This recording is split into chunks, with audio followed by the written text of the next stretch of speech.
we are happy. So whoever is there saying, all kinds of crazy stuff like they know, you know what I mean? Regardless of anything, my age, her mother was definitely, a part of our relationship. Her mother and father was a part of our relationship. They allowed me to guide Brandy. Something about this story isn't sitting right anymore. At first, it sounded like old industry drama. Two icons, some tension, maybe a little jealousy from the past. But now, people are starting to look at it very differently. Because after Brandy recently opened up about her past, the conversation didn't just come back, it changed direction completely. And suddenly, names that were never directly part of that story are being pulled into it, including Beyoncé, including Kelly Rowland. And the reason this is getting so much attention right now is not just what Brandy said, it's what people think it connects to. Because once you hear her version of what happened, and then go back and look at certain moments, certain interviews, certain interactions, it starts to feel like there's more underneath the surface. Now let's slow this down for a second. Because this part matters. Brandy, in her recent reflections, spoke about her relationship with Wanya Morris during her teenage years, and she didn't frame it as a simple romance. She described feeling taken advantage of, manipulated, put in a position where she didn't fully understand what was happening at the time. And now, looking back, she sees it completely differently, not as something mutual, but as something that crossed a line. And that alone is heavy. But what really shifted the conversation is what people started asking next. Who knew? Who was around? And who, if anyone, did she turn to when things got complicated? Because according to discussions happening online, there are claims that Brandy may have reached out to people in her circle back then, people who were also in the industry, people who understood the pressure, and one name that keeps coming up in those conversations is Beyoncé. Now let's be clear here.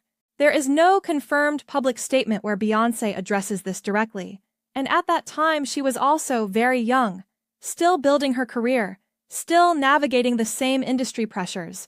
So, for many people, placing responsibility on her doesn't feel fair, but others are looking at it differently. They're not asking what Beyoncé could have done.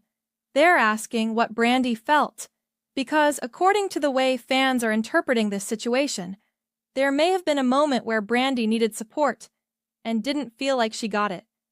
Again, that's based on discussion and interpretation, not a confirmed account. But in situations like this, perception matters, because perception shapes how people re-watch everything that came after. And that's exactly what's happening right now. People are going back, re-watching clips, looking at interactions that once felt normal, and seeing them through a completely different lens. Take that backstage moment that went viral. At first, it didn't look like anything serious. Just movement, people crossing paths. But then viewers noticed the timing, the shift in energy, the way one moment turned into avoidance the next. And now, that clip is being replayed with a new question in mind. Was that just coincidence, or something deeper? And Beyoncé isn't the only one being pulled into this, because now, Kelly Rowland is part of the conversation too, but for a different reason. Because while some fans are questioning distance, others are pointing out moments of support. There's a growing belief online that Kelly may have been more present for Brandy during difficult moments, that she may have tried to be there in ways others weren't. And if that's true, it puts her in a very complicated position, because now, she's being viewed as someone who saw both sides, someone who understood more than what was publicly shown. But here's where things get even more interesting, because recently, Kelly did an interview. She spoke about projects, collaborations, experiences, mentioned multiple artists, shared appreciation, but one name stood out by its absence. Brandy, and that didn't go unnoticed. Fans picked up on it immediately. They started asking questions. Was it intentional? Was it just an oversight? Or does it reflect something deeper happening behind the scenes? Because when you combine that with everything else, it starts to feel like a pattern, not a clear one, but enough to keep people talking. Now let's go back again. Because to understand why this is all resurfacing now, you have to look at where everything started. The late 90s, when both Brandy and Destiny's Child were rising at the same time. Different styles, different lanes, but overlapping audiences. And for a moment, Brandy was ahead. She had music success, acting success, cultural impact. She was everywhere. And that created a natural comparison. Not necessarily a rivalry at first, but something that could easily turn into one, especially in an industry where positioning matters.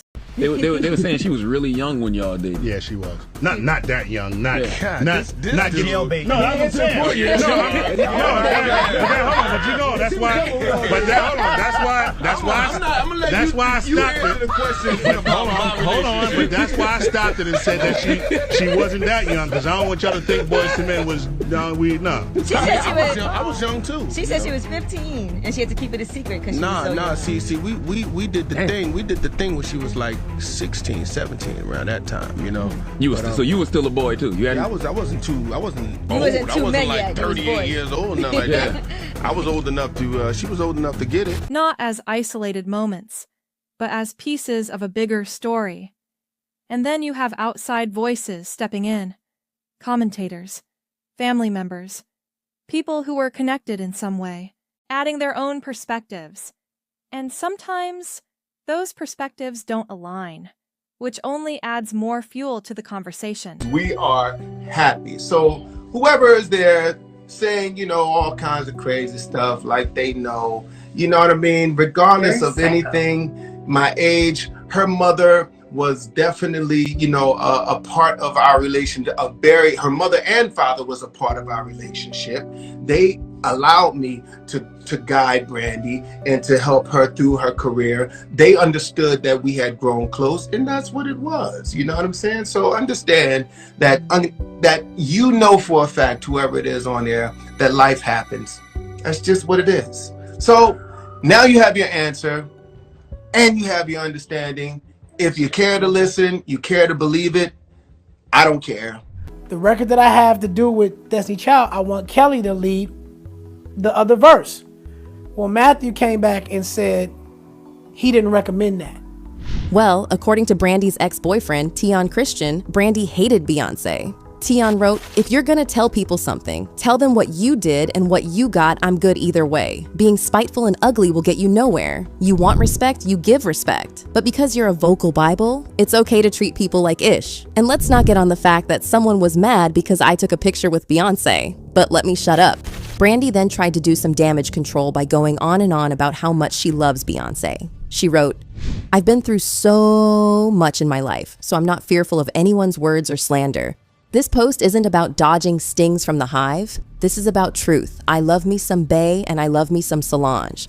Everyone could tell that she was lying through her teeth, and nobody believed that she cared about Beyonce in the very least. But on the other hand, she and Kelly have maintained a close relationship over the years. Word on the streets is that Kelly was the only one who supported Brandy during her situation with Wanya, and Brandy was the one who pushed to have Kelly on tour with her and Monica. However, it looks like after the situation that went down last year and how Beyonce got dragged for avoiding Brandy, Kelly has finally chosen sides, and she did not pick Brandy. In a new interview where she discussed the tour, she didn't even mention Brandy by name, even though she mentioned Monica multiple times. Take a listen. Welcoming on the tour, I think me and Mo had some of the best conversations.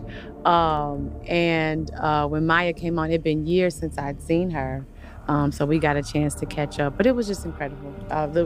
All the ladies were just absolutely incredible. She mentioned everyone, but not Brandy, and that made fans mad. They called Kelly out for being shady, saying, "Brandy doesn't need acknowledgement. She has made her mark, and many of the vets respect her. The Brandy disrespect is weird. Kelly is exactly where she wants to stay. Brandy should continue being successful and let her be. Leave Kelly where she seems to be comfortable, in Beyonce's shadow, and tired of all the Brandy disrespect." Confirmed, but definitely active. Because the one thing everyone agrees on is that something about this doesn't feel completely settled.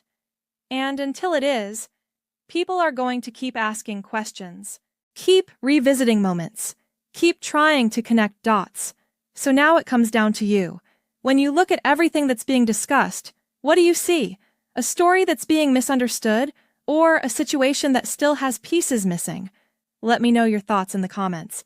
And if you want more breakdowns like this, make sure you subscribe, because stories like this don't just disappear, they evolve. And right now, this one is still unfolding. If you like the video, subscribe, follow, and comment.